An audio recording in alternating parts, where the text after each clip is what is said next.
بسم الله الرحمن الرحيم، والصلاة والسلام على أشرف المرسلين سيدنا محمد صلى الله عليه وسلم. النهاردة هنعمل مع بعض قرص العجة، وهنشوف مع بعض خطوة خطوة.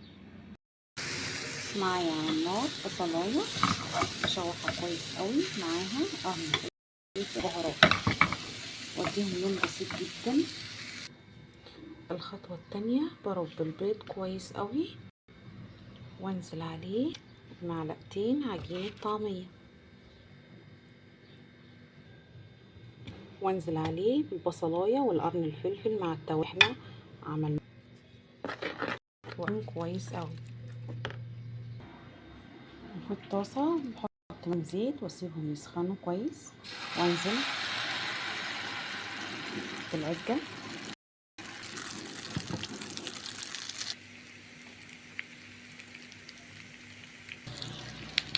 ما شاء الله.